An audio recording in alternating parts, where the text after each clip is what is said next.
Having a great plan and design for your live online lesson is going to set you up for success when it comes time to deliver and facilitate your online lesson that is live.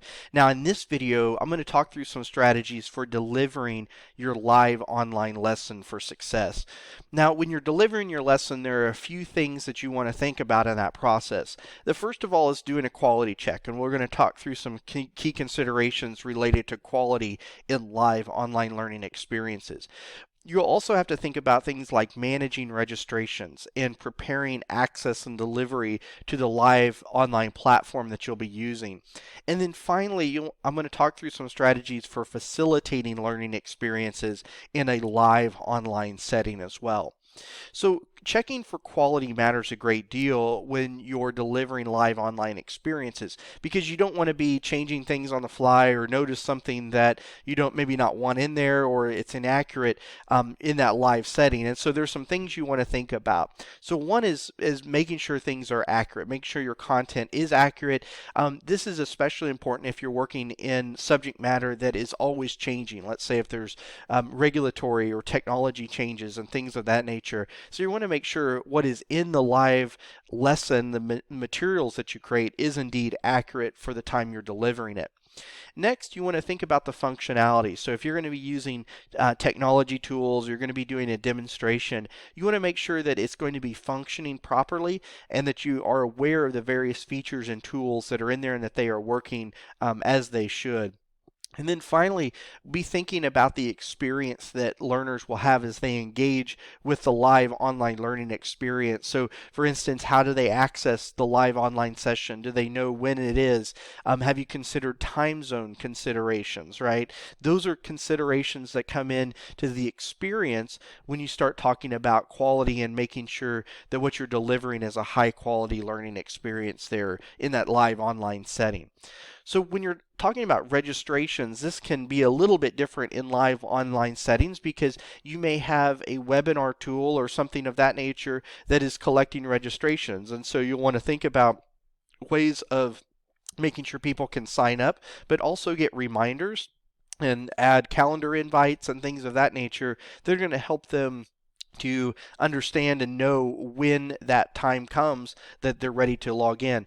Often including in the calendar invite an easy link that people can select so they're not having to find the link to the live online session, for example, is a great way to be able to improve the experience and to be able to have a way of managing the registration. So in that case, it kind of solves two of the issues that come up there.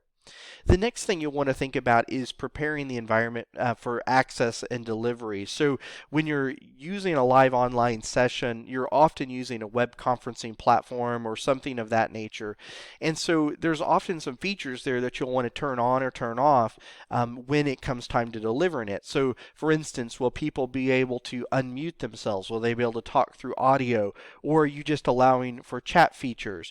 These are some of the questions that you'll want to think through when it comes time to preparing access and delivery of that live online experience. Another one is, have you added your poll questions to the delivery channel so that or the delivery platform so that you know that they're there when it comes time to use those poll questions for others. So these are some key considerations that you want to think through when you're preparing the access and the delivery to the platform that you're working with there. And then finally, as we talk about strategies for facilitating the learning experience, in the live online setting, your role as a facilitator or whoever is facilitating matters a great deal to the experience. So one of the first things to be thinking about is the facilitator has to guide the learning process. So they're going to be the ones that will move from activity to activity, or will need to turn on features in the platform or not, or to be able to answer technical questions as they come up, though it is nice to have a moderator there or someone who can field those technical questions. So having that guiding the learning process is a really important function of someone who is delivering that live online experience. Another thing that you want to think about beyond just delivering information and guiding the process is answering questions.